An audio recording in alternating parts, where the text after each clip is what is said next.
July 6th to 20th, 2006. Jaunell's first stay at Chestnut Behavioral Hospital. July 6th was stressful for the Morris family. Jaunell was having another angry outburst, and this time Chris was able to see it. Although Chris has seen the holes on the doors and heard the stories Joan told him, he has never seen Jaunell's out-of-control behavior. The behavior started when Chris asked Jaunell to take a shower. Jaunell's body odor was so bad that the entire apartment was beginning to smell. Chris was worried because Joan's landlord was coming over to the apartment the next day. "Jaunell, the entire house stinks," said Chris as coming into Jaunell's room. "Okay," Jaunell replied. "Your mother's landlord is visiting tomorrow. Don't you care if he smells the odor and get angry with her?" "She doesn't care," Lois said, sitting on the couch holding her nose. "She doesn't even care about herself enough to take a shower." "You're right for once," said Jaunell. Jaunell walked into the kitchen to grab something to eat. "Get out of the refrigerator and get in the shower," Chris said to Jaunell. "Shut the hell up! I'm not taking a damn shower!" shouted Jaunell. Jaunell started throwing the food in the refrigerator on the ground. She then began opening up cans of soda and pouring it all over the walls. "Dad, she is wasting food!" shouted Frances, coming out of the bedroom. "Fuck you, Frances!" shouted Jaunell. Chris stood there in silence. He could not believe that this 13-year-old child was his daughter. Chris proceeded to walk in the kitchen to stop Jaunell. "Get your hands off me, bitch!" shouted Jaunell. Jaunell began to hit Chris, but Chris didn't fight back. While Jaunell was shouting and hitting Chris, Lois called Joan on the telephone. "Mom, Jaunell is having an outburst, and she's hitting Dad." "Get Jaunell on the phone," Joan replied. Lois walked into the kitchen and sat the telephone on the table. "It's for you, Jaunell." Jaunell stopped hitting Chris and picked up the telephone. "Who the hell is this?" shouted Jaunell. "Jaunell, do you want to stay a couple of weeks at Chestnut Hospital?" Joan asked. "Yes," Jaunell replied. "Really?" asked Joan.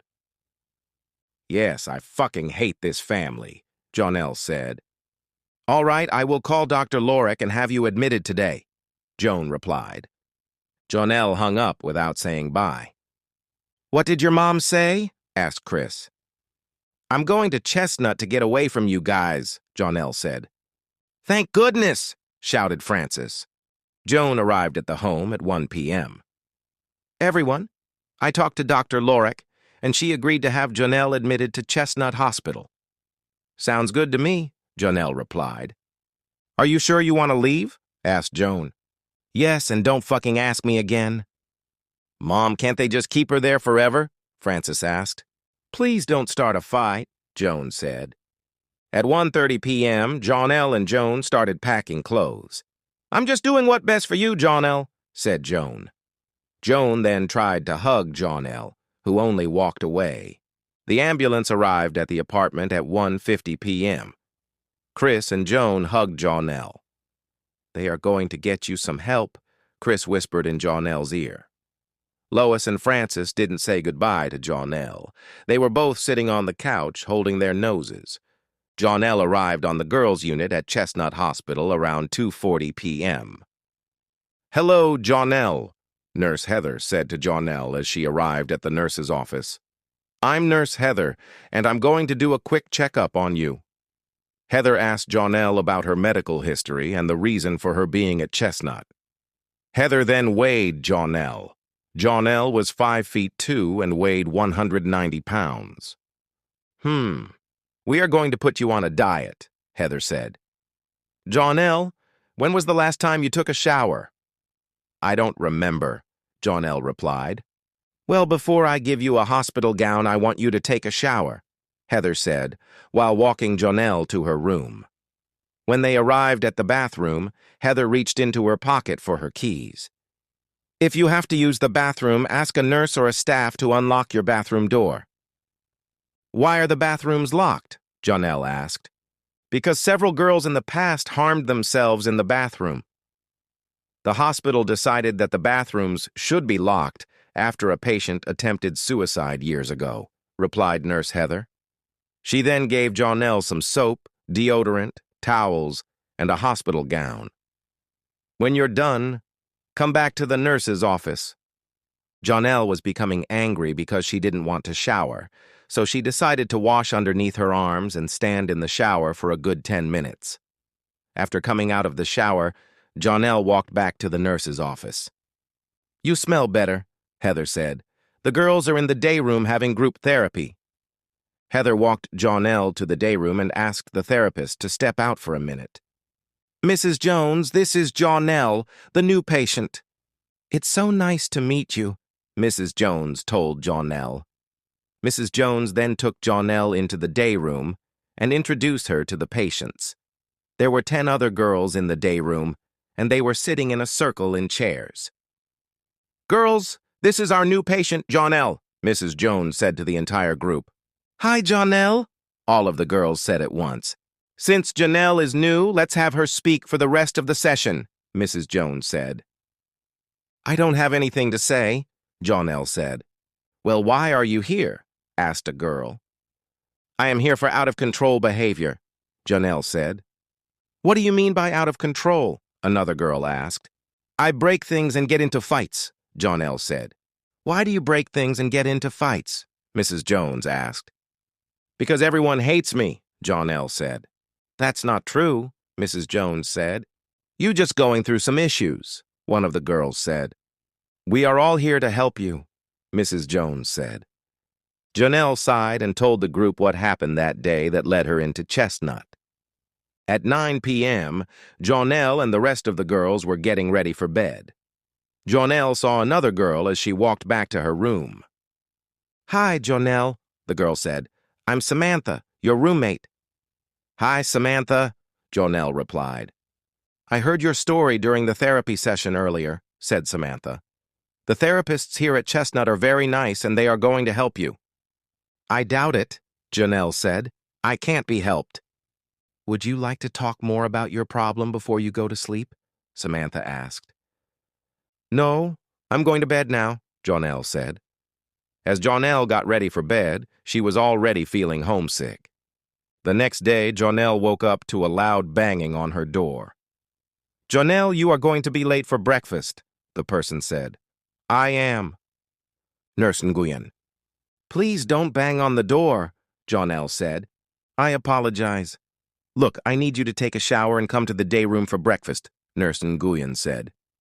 When Jaunell arrived in the day room, she saw Samantha waving her hand. "Jaunell, come sit next to us," Samantha said. "Amber, this is my roommate, Jaunell."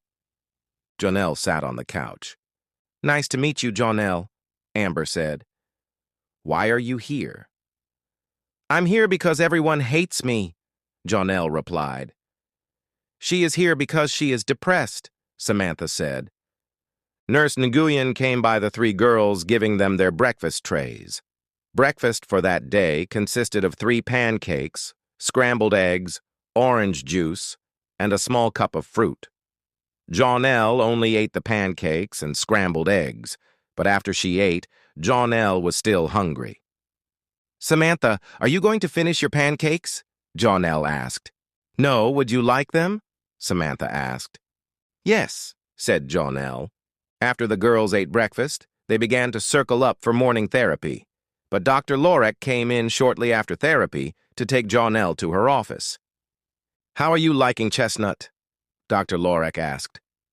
"I fucking hate it. Everyone is so fake here, and all they do is talk about their feelings." "What do you mean fake?" Dr. Lorek asked. "Everyone is pretending to be nice," Jaunell said. "They're not pretending. They really want to help you." "I can't be helped," Jaunell said. "It's only your second day. By the time you are discharged, you will feel like a whole new different person." "May I go to the bathroom?" Dr. Lorek took Jaunell to the bathroom. A few minutes later, as the two walked back to the day room, Samantha was restrained on the floor, and Amber was pinned to the wall by 2 male staff. "What's going on?" Dr. Lorek asked a staff member.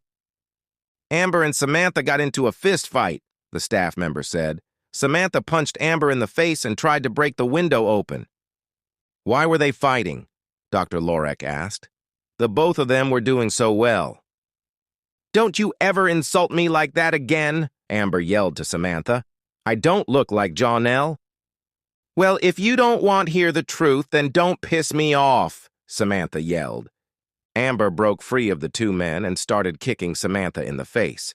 We need more staff, a staff member shouted. 3 more staff ran to the day room and threw Amber on the ground, restraining her. Jaunell held her head down. Please take Jaunell to her room, Dr. Lorek said. At 9 p.m., Jaunell was laying in her bed writing in her journal. Samantha was placed in another room, so Jaunell didn't have a roommate. Hi, Jaunell, a male nurse said, as knocking on Jaunell's door. Hello, Jaunell said. I heard what happened today, the nurse said. Please don't let that event get in the way of your treatment. It didn't bother me, Jaunell said. Can I come in? I like to talk to you. I'm actually in the middle of writing a story. Really? I love writing, the nurse said with a smile on his face. What kinds of stuff do you like to write? I typically write short stories in every genre. Wow, me too, Jaunell said, sitting up. I'm Nurse Nguyen. I believe we met earlier. It's nice to meet you, Nurse Nguyen. You can call me Joseph, he said, smiling. Jaunell smiled back. Well, I'll let you get back to your writing. But if you ever want to chat, meet me in the nurse's office, Joseph said. Have a good night, Jaunell said. Joseph waved his hand and quietly closed Jaunell's door. On July 19th, Jaunell was being discharged from Chestnut the next morning. Jaunell was diagnosed with bipolar disorder and referred to a psychiatrist, Dr. Tease, close to where she lived. On the night of July 18th, Jaunell called Joan during her phone time. Mom, I want to apologize for my behavior, Jaunell said. It's okay, Jaunell. We knew you had a problem. We all forgive you, and I will come to pick you up tomorrow morning. Can I speak to Lois and Francis? Jaunell asked. Of course, Joan said. Jaunell apologized to Francis, Lois, and Chris. All 3 of them forgave her, and they were gratified to see her tomorrow.